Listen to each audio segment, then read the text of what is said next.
Thank you so much for attending the live launch party to my fourth book, World of Ablaze, which I know is backwards. Sorry about that. Um, if you don't know who I am, especially those who are watching the recording and just randomly found me on YouTube, hi, my name is Jennifer Gregson. I am a young adult indie author. I live in New York City, and this book is the first in an urban fantasy series. My goal is to get a book out a year for the next 5 years. So we'll see if I can do that. Um, and this book series is all about teenagers and young adult women that have elemental powers. So my question to the two lovely ladies that are here are, if you could choose an elemental power, which one would you choose? Fire, earth, air, water, or spirit? Ooh, Ooh, okay. that's tough. I'm gonna go with spirit. Nice. I I'm totally, kind of I totally can see that. curious about what I can do with my spirit power, though. So in this first book, the spirit power women can actually bring people like newly dead back. Okay. Huh. I But don't know. I might change in my the mind then. second book, because the spirit power is very odd. In the Hmm. second book, she can just talk to the ghosts that are inhabiting the space. Oh, that's cool. Okay. Yeah. So All right. there I'll are stick. I'll stick different with spirit. levels of the spirit power. Um, so yeah. All right. Yeah. I'm Oh, going with spirit. yeah, I I kind want of to. figured. I actually I want figured to that. talk to the ghosts. Yeah. You were like, The nice ghosts, not so much the resurrection. not the Resurrect. resurrection, Right. really, but the Yeah. nice ghosts I can do. Okay. And Sage, and then I'll tell you mine. Tough. I, gosh, I could see like the value of each one and what would be super cool from each one, but I'm gonna say Earth. I'm gonna go with Earth. I can see that because you're a gardener. Yeah, Hmm. I know. I'm instantly like secret cave underneath that I'm making. Yeah. Yes. She lives in the Pacific Northwest, guys. She has chickens. Like I can totally see that. She has chickens. Of She has course she chickens. She's so grounded. Chickens, Earth. does. Because I would choose air because I'm originally from the Midwest and I was sort of oddly fascinated by tornadoes because we used to get a lot of them. So it's fascinating to me that something you can't even see can create so much power that it creates. I mean, it can use, for good energy and for destruction. For And sure. you can't see it. Like it just that freaks me out in all the best ways. I'm going to add that you're also a Libra, I am, and that's an air sign. which is an air sign. Yeah, so that does count. Yeah. I love that. Yay. So if you are watching the recording and you'd like to play along, you can throw your answer in the comments. I'd love to hear it.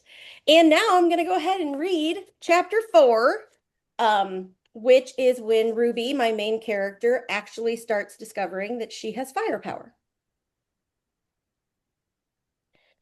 Woo, okay, I've talked way too much. Hold on.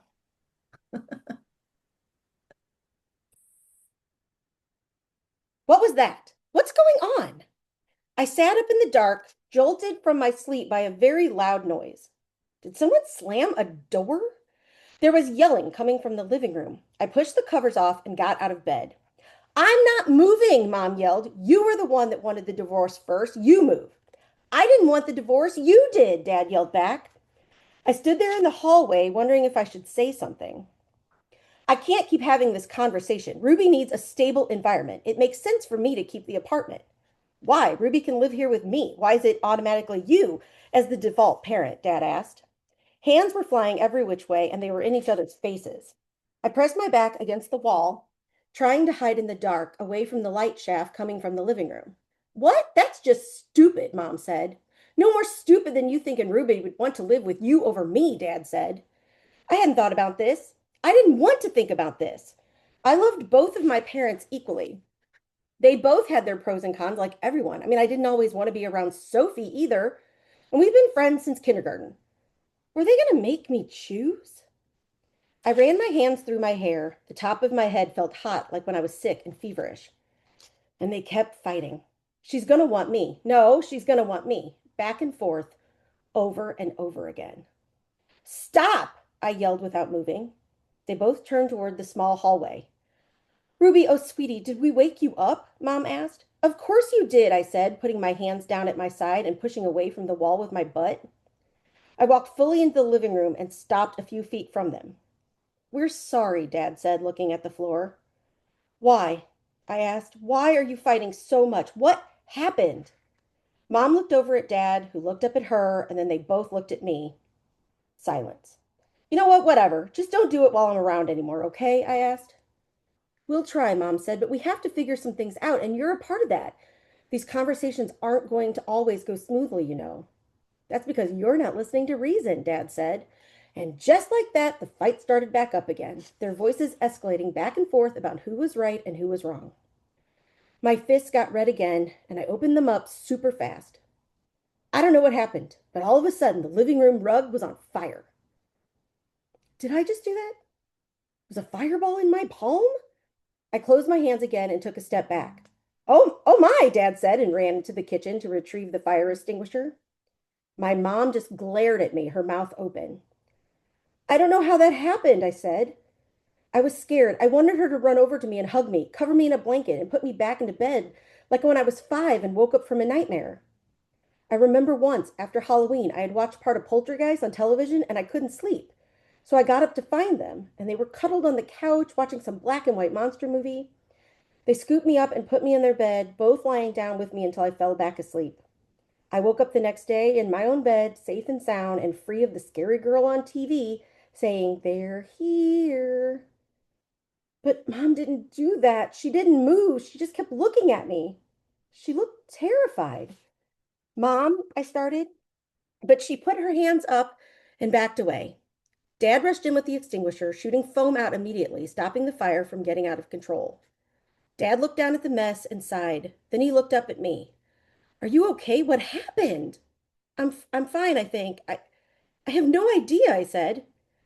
I do, Mom said from the corner where she was cowering, hands covering her eyes. She received the curse. What? My dad and I said at the same time. The curse. Magic.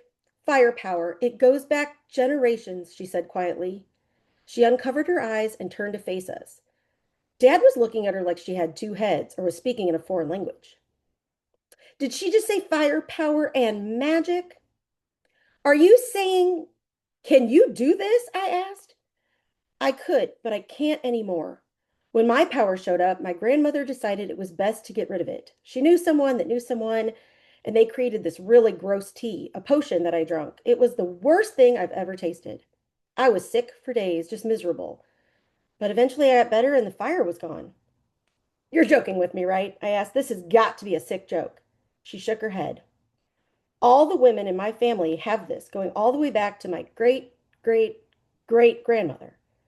I heard the whispers when I was a kid, but I didn't actually think it was real until it happened to me. Okay, nothing about this sounded right. It wasn't possible. I mean, if I hadn't seen fire come out of my own hands, I would call her absolutely bonkers. But I did see it. It happened. I walked over to the couch and sat down with a flop. Mom stayed in the corner, not moving. Was she afraid of me now? I will try to find out if anyone knows where we can get the tea. I think my aunt might know. She lives in Boston, so I have no idea. I assumed it was gone, like completely gone. I never imagined it would continue with you. I thought about the stories Mom told me about her own mother, the one that died when she was just a little girl. She had called her a superhero, but I thought that was just because she battled cancer. Was that a lie? How did your mom really die? I asked, turning around to look at her. She was still cowering away from me in the corner. Mom covered her face, shaking her head back and forth. It's too terrible. I'll find someone. Get the tea, and this will all be over. Cynthia, are you being serious right now? Dad asked. She looked up at him and nodded. I told you, I'll call my aunt, and this will all be taken care of. What happened to your mom? I asked again, this time walking over to her. What wasn't she telling me? Is this magic curse stuff dangerous? Kinda, Mom said. She died fighting. Fighting what? I asked. Okay, I don't know all the details, but his name is Nestor, and he has an army. Cynthia, you are not making any sense right now, Dad said in a slow, monotone voice, putting his hands on Mom's shoulder. She pushed him away. I know it doesn't make any sense, but it happened. She fought with a small group of young women, all with elemental powers: fire, earth, air, water, and spirit. They worked together to stop this guy from destroying our world. Destroying our world? I asked. Trust me, I didn't believe the stories either. I assumed my grandma was trying to make me feel better about growing up without my mom by telling me these heroic stories about her, but it's true. The group came to me after my powers arrived. They wanted me to join, but my grandma told them to scram. My powers were already gone. She didn't want to lose me. That's when I learned the full truth.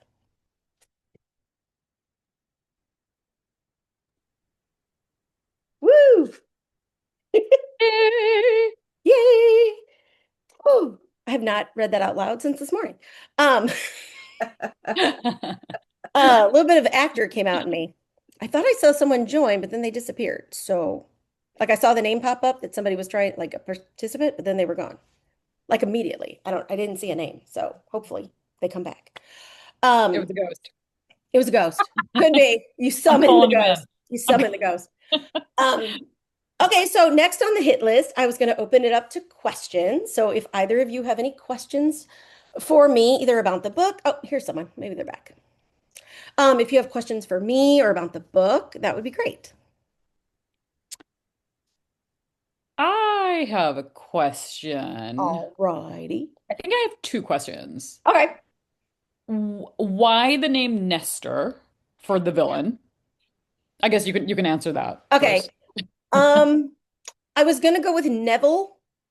I wanted Mhm. like an old timey name because, well, they come, so you'll find this out when you read the book, but the great, great, great, great grandmothers, the originals, actually come from a different place.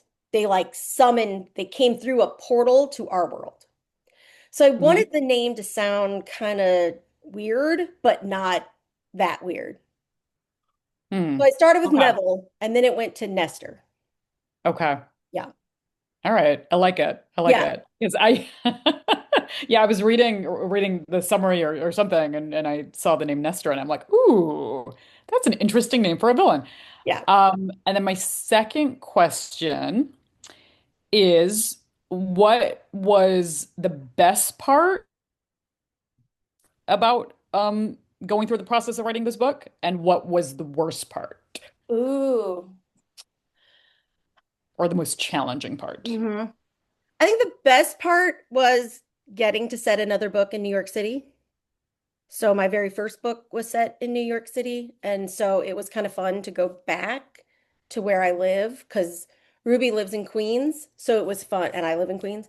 And so it was fun to like talk about shopping on Queens Boulevard and taking the R train and like things I always kind of do. And the subways play a really big part in Hmm. sort of how the evil army kind of travels. It's like electricity is sort of a big thing. And so I think that was my favorite part was kind of getting to explore the setting. And then the hardest part were the battle scenes, just in general, because that's new for me. Um, I've never written a battle scene before. And so I had to pull on all of my theater, what my like theater background is the word I'm trying to think of. And like I Mhm. actually had to stage it, like block it. Oh, wow. So like I just had a piece of paper and I was like, okay, here's the park and here's the Mhm. benches and I kind of mapped that out and then I just put like each character on a little piece of brown paper and I just kind of had to like, okay, then he goes here and then she goes here and then he goes like I had to kind of do that and then write it out. And so that was like Interesting. it got easier, but the battle scenes, yeah, that was hard for me to try to keep everyone straight and what was happening and each battle needed to be a little bit different. Yeah, so I think I did Yeah. it, but it was tricky. It We'll was find tricky. out. I'm sure you did. Thank you. I'm sure you did it Yeah. well. I love that you did that, the process. Did you hmm call it blocking? Yeah, blocking. So if you're when you direct a play, you you put it on paper first before you move actors around because it's a lot easier. So you get the basic blocking on paper, and each scene you like map it out. And I didn't do that. I just moved them around on one piece of paper, but yeah. That's so cool. I'm getting a coughing spell as soon as it's my Oh, turn to ask a question. sorry. Hold on. Well, let me oh, she's gone. The ghost came and left. I We don't even never know who really that was. Don't even know who that was. T. Okay, I'm gonna need one more minute. Okay, go ahead. Okay, I'll pick a question from my list. How about that? Yeah, go for it. Okay, so hopefully I don't step on your question, girl. So one of the questions I had is, where did the idea of the specific elemental clash come from? So Aerial Ambitions was the book I published right before this one. So while that was with my editor about 2 years ago, I sat down with a notebook and played my favorite game called What If? And this is how I come up with ideas. So, like, what if there was magic in New York? What if there were girls with powers? What if magic was real? What if? And I played that game. And then it started, oh, okay, what if they have powers? Ooh, what if they have elemental powers? Oh, what if they do this? What if they do that? Oh, what if she gets fire, but she's a swimmer and those clash and that, she's upset. And so then that's how I did that. So, and it's messy process and it's all like handwritten. Half the time I can't read it, but that's how I start my ideas. And so that's how that came out. And then I just let that sit when I got my other book back. And then when I went to write the first draft, I had all these messy ideas. So hopefully that was not your question, Sage. Well, it wasn't, but you did touch on my question, which I Oh, think is cool. No, it's good.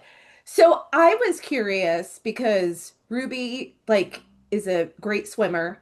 So there was like the duality between the water and the fire for her. So I was curious if like you planned it that way on purpose or it just kind of organically was like, oh, it would be perfect for her to be the fire person. I knew I wanted to start the series with fire. I don't know why. I'm not really sure. I can't remember. But then I was like, oh, it'd be really cool if she hated the power. That's kind of how I started. Okay. And then I was like, well, if she got fire, why would she hate fire? Like, and then I kind of played around with different things. And then, oh man, what if she's a swimmer? Like, Yeah. what if that's her whole thing is swimming? And so I had the idea before I started Mm-mm. outlining it, but I don't think I realized how deep I could take that playing with the two elements against each other and how she was like kind of upset. Right. Why didn't her mom have water power? Like that'd be so cool. And like a little jealousy Mhm. and the water girl, she and the water girl kind of have a little thing. And so it was kind of a yeah. But I did plan it, but I didn't realize how deep I could take it. Yeah, it was Yeah. cool. I really like that. Because I wanted it to bubble the water. That was the very first thing I thought of. It at the very beginning, before she officially like throws fire out of her hand, she gets frustrated swimming and her hands get hot and she bubbles, like boils the swimming pool water. Mhm. I'm not spoiling anything. That's like chapter one. Um, and that's like literally how it started. I was like, oh, she was a swimmer and she got the firepower in the water. So yeah. That was super cool. Yeah. Okay, cool. I was curious. Okay. Yeah. So yeah. Let's see. Anything else? Because I answered the I, thing about I New York. Yeah, go I'm ahead. wondering, like for your other books, is that how you also came up with the ideas for the other books, or was it Like a different? Hmm. the standalone books. So the Art of Lying, I was literally in the park one day and just happened to see a really cool teenager. Like she just looked like she knew exactly who she was. And she had a camera around her neck. And I was like, damn, that'd be a great character to write. And then I Mm-hmm. got home and I was like, I'm gonna play around with that. And I started writing this artist. And that's how that one happened. And I hadn't done much writing. I had played I'd done NaNoWriMo for fun, Mm-hmm. but I hadn't really done any like writing. And that's how that happened. That was just really like a character literally walked into my life. Mm. Um, I'm trying to think. Well, Etta and Gina started totally different. So, Etta and Gina is the book that's set in St. Louis, which is where I was born and raised. And originally, it was about her brother, Leo, and his relationship to the dad, who was an ex-professional Cardinals baseball player. And I wrote 70,000 words of a first draft, and I hated him. And my editor was like, "Girl, this is not good." And I was like, "I know, it's not good." And so I scrapped 70,000 words and started over with the sister. So that was that one. Start all the way over. And then I had to play the what if game because I had this sister character that my editor and I both loved, but we weren't quite sure what to do with. So that was a tricky book. Took me forever.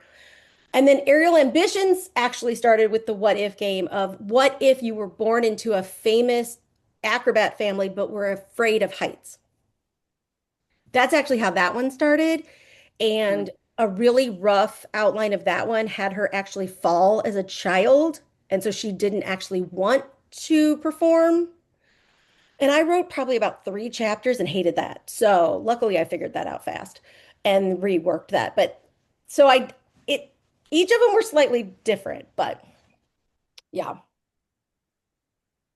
And then I have played the what if game for the next books. So I have somewhat, well, the second book, I have a second draft done. So I'm pretty sure I know what the second book is pretty much about. But like for the third, fourth, and fifth books, I have some what if concepts for all of those. Like I kind of know how I want the whole thing to end, but who knows? It's Mm. 5 books away. Right. Who knows? Well, Um, I don't know if this is a spoiler alert question. If it is, you can just like pass on me. Will we just be like pass? Um, will we see are you gonna dip into the originals at all in any of the future books? Like weave their stories in? yes. Okay. So the concept right now is the fifth book is the spirit girl, and her powers are going to be so strong that she actually can call back everybody in the lineage, like everybody. Okay. And so we're going to touch on a lot of their stories in that book. Um, I did have a short story about how they started, but Mhm. I never went back to it. So I might finish that and use it as like a freebie That would be cool. Yeah. because it showed Ruby. Okay, so I don't think this is too spoiler. I know it was like, I don't ooh. think it's too spoiler. I can't talk. So Ruby's great great great grandmother was the original firepower, and Nestor was in love with her. Mhm. Yeah, I don't think that's too Um, spoilery. Um, and so he kind of gets obsessed with Ruby because she looks so much like her grandmother, her great great great great grandmother. So there's a little bit of the story, Mhm. but in the short story, I actually like go into how they fell in love and how that happened, and then they fell out of love and like why. And so I should maybe dust that off and finish it because I was trying to get all the history right. So I wrote that, but I wasn't really going to do anything with it. I just needed to know the history. I mean, that's a cool That's a way. book. That's pretty Yeah. great. That's Yeah. another book. Yeah. So, I mean, I could do that and do like a prequel. I mean, that's like, Mm. that's fancy. Oh, thank you, Tiffany. Tiffany is a new friend of mine. We're in a group together, so that's sweet of you to come. Um, so yeah. So I do want to find out more about them. And then at one point I wanted to mention, well, in the third book is Air, and I there's a little bit about her lineage that I want to touch on. Okay. Yeah. Because there's no air in this book. That's a big thing. They're missing elements in the first book. And in the second book, they get all the elements, for one thing. Um, and then they lose, there's like some little lossy things. And then the third book is really about finding another air girl and like that adventure. So it'll be interesting. And then, like I said, the spirit girl in the fifth book can pull everybody in. And I think that hopefully how they defeat the evil. Because there's levels of evil as well. In the second book, we find out that there's levels of evil. Okay. So I don't think I gave too much away. No, no. I Okay. mean, I think you gave us enough to be on the edge of our seats. Yeah. Yeah. So yeah, the Enough to second be book I very excited. have a second draft written. I have a third draft planned. Like I've got notes and I know where the new ending is going and because I switched like at one point I had the water as the third book and I've switched it. Now the air is the third book, so I needed a slightly different ending. So I got that mapped out. So that'll be next and I'm hoping that that will be ready to publish this about this time next year. I'm hoping maybe a little earlier. And then like I said, every year we're just gonna get a new one. Rocking and rolling. I've never written a series I before. The second book is a little stressful, I'll be honest. As someone who's never written a series, the second book is a little stressful. Yeah. I have a question. Hmm. And I know it's probably something we've discussed along the way, but I mean, you're just able to write so much and get it all done. So, like, what is your process? Like, how often do you write per week? Like, do you block it out like 2 hours? Like, what do you do? Okay, that's a really great question. So if I'm casual, right? So I don't want to push, but I want to write. I do at least 3 times a week. So Sage and I have a co-writing session together. I host a co-writing session on Tuesdays, and then I'll find one other one. So right now, Sage has a second one that I go to, or I use a group called Shut Up and Write that's free, Hmm. and Hmm. I'll find one of their sessions and go. So if I'm like casual, I don't want to stress out 3 times a week. Once I start getting into it, I move that up to 5. I don't normally go over 5 times a week unless I'm on deadline and I've got, stuff to get done. Then I'll kick it up So just a that's bit. like an hour for each session? An hour to an hour and a half. Some of them are an hour and a Okay. half. Some of them are an hour. And then I'll work on things outside of that. So let's say I do a session with Sage for an hour and some stuff has come up that I have questions about. I'll like journal and brainstorm later in the day. So I probably spend 4 hours a week casually, and then anywhere between 6 and 7 hours when I'm being like super serious. And then I Got can go up to like it. 10 hours a week if it's holy crap deadline and Mm. Sarah, my editor, is waiting on stuff. You know what I mean? I try not to do that too much, but it sometimes it happens. I like having a deadline with Sarah because it does kick me in the butt. Can you also, and I'm sorry if like I don't want to, eat up No, all the no, you're questions fine. time or, um, can you talk a little bit about your relationship with your editor in terms of like what exactly does she do and how does she help you and how does that work? Okay. So I pay her for 2 different rounds of edits for every book. I pay her for developmental editing, and she usually gets the third draft for that.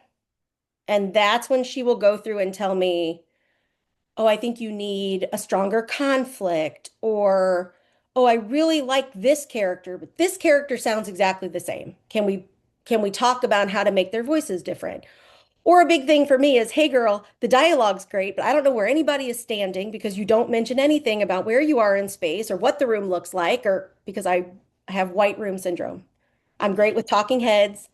I think it's my theater background, right? I write really good dialogue. The scenes are really intense, but you don't know where they are. Like, where's the couch? Are they in a room? Are they outside? Who knows? That's the developmental editing. And then she gives that back to me. I usually do 2 more rounds of my own revision, and then I give it back to her for line editing, right? Is that what that's called? It's like the final, like, she makes little changes. I'm really bad about not spelling out numbers. Sorry, Sarah, if you're watching this at some point. She's always like, girl, remember. I'm like, I know, I forget. And in this book, especially, there's a lot of subways, and I would do 77th Street. And she was like, "You gotta spell those out." And I'm like, "No, I live in New York. Don't make me do that." I get it. But there was a lot of that. She does a lot of that. But it's like that little bit of line editing, like, oh, I think a comma needs to go here, or this needs to be stronger, or oh, I cut these two lines into one. Follow-up question. Mhm. What if you disagree about something with the Yep. developmental editing? So the What happens then? developmental editing, she always sends a video. So some editors send a note, like a letter. She does a video, which I love. And then we get on a Zoom call together. So after I watch the video, I write down all of my notes, all of my questions, and then we meet in person. She lives in DC, so like this. And then I'll go through and be like, well, I really like this, and here's why. Then she'll be like, okay, here's how we can make that better. If you're really excited about this, then let's not lose it, but here's what you need to do. So it's a conversation. I mean, I'm not going to just be like, oh, I really like this. And she's going to be like, no, too bad. Too bad for you. I mean, she's going to work with me as best she can. Like for Etta and Gina, she was like, do you like this character? And I'm like, not really. She's like, yeah, I can tell. You know, she could pick up on what I was putting down without even me really realizing it. So, but yeah, so we have a conversation back and forth, and she answers my questions, and then I get Voxer support with her. So if I'm like stuck on something, I can Voxer her and she can kind of help me out. So yeah. Yeah, she's never, and there have been times where she's done line editing, and I was like, I'll Voxer her and be like, okay, on page whatever, whatever you wanted me to change it to this word, I'm gonna keep it. She's like, okay. Like, I forget what it was. It was something here in New York, and I used something very specific, a word for it, and she wanted me to change it. And I was like, but that's what it's called here. She was like, oh, okay, I didn't know. And I'm like, okay. Yeah, right, right. Yeah. So Uh, she's pretty cool. Like she sends me, like in the developmental editing, especially, she'll like drop links to YouTube videos that are really crazy that have to do with something like I said, you know nothing. And she sent me the Game of Thrones. You know nothing, Jon Snow. She sent me like that clip. Yeah. So she's cool. That's why I picked her when I was picking editors for my very first book. Her website had a lot of GIFs and a lot of pop culture references, and I was like, "Oh, I like her. I like her." So, yeah. So we've been working together since the very first book. yeah, great. Thank you. You're welcome. Tiffany, I know you weren't here when I read the story, but do you have any questions about the writing process? I think you're one of the few people here that is not a writer, in some capacity. I mean, you write copy for your business, but it's a little different. But do you have any questions? You don't have to. I just thought I'd ask. I I don't, but I will let you know if I think of something. I Okay, enjoy listening to the fact that you're sharing your writing process and stuff too. That's pretty thank cool. you. So let me Yeah. go look. I came up with some. I think we've answered most of them. Yeah, we've answered most of the ones I put. So I am going to throw a link to the book. I think three of you or two of you I know have bought it, but I'm going to throw it in there just in case. Where to go? Here it is.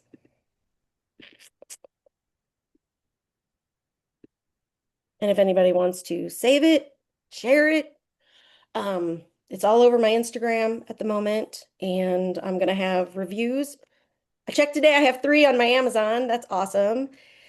And Sage wrote me a lovely review on Goodreads, so I'm gonna take some of those and make cute graphics this week and put those up on my Insta. And this will be up on YouTube. So if you're watching this on YouTube, hi. Um, And then otherwise, thank you, lovely ladies, for being here in person. And if you are watching the recording, thank you so, so much. I really do appreciate it. This book has been a real labor of love. When it came in the mail, I actually cried. And I do that with all of my books, I'll be honest with you. This one, though, especially because I designed the cover, which was kind of a big deal. I've never done that before. And I put a lot of my own heart into this book. So yeah, I cried when I got it out of the Amazon package. So thank you so much for being here. I really, really appreciate it. I'm so proud of you. It's a huge accomplishment, my friend. Thank you. Congratulations. And I will say that this cover, I love this cover. I love all your covers, but I really, really love this cover. Yeah. Thank And you. I was just messing around. Um, I was in between drafts and was feeling a little creatively stuck. And so I just was like, I'm gonna play on Canva and make a, give me a cover to think about. And then I was like, damn, that's good. And then I I didn't showed it realize to you actually designed it. I thought you had the idea and then gave it over no, to I did someone. the whole thing. Wow. Okay. This is like Okay. 8 elements mixed together. So the fire hand was an image. Crazy, Canva. And then like all of these little things I added, and there's like sparks. I don't know if you can see all of that.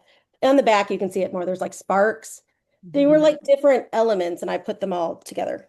Yeah, very Because I sent cool. it to Sage, she was like, dang, that's good. And I was like, yeah. So yeah. And so all the other books I've started. So like since the hand thing happened, I was like, can I find a because the meadow is black. So I needed to find a sort of black hand. She's not dark, dark, but I needed that was hard to find, but I did find one and she's got dirt in her hand. And then I did the same kind of thing, but with like green sparks. And so they all have hands on the covers. Mm, And the mm. last book with the spirit is a hand like this, and there's like purple behind it, which Ooh. is really cool. Yeah. Ooh. So those Okay. books are all ready, and I did give them titles. I'm not sure about two of them about the titles, so they may change. The next book though is called Terra Firma. Terra Firma. I can't talk, guys. That one I know. I like that one. But for the error, I originally called it Project Zephyr, which I mean I like the word Zephyr, but I'm not sure I like Project Zephyr. So that one may change. But and then the water I think I called Troubled Waters, which I kind of like, but I don't love. And I forget what I called the spirit one. I really do. I don't remember. Ghost something? I don't I don't remember. So, but yeah. So yeah. I did the cover, which is very exciting. And they all have different colors. So the next one is green, so it'll have a green spine. Like it'll have the green text on the black and yeah. They'll all look nice together. So good.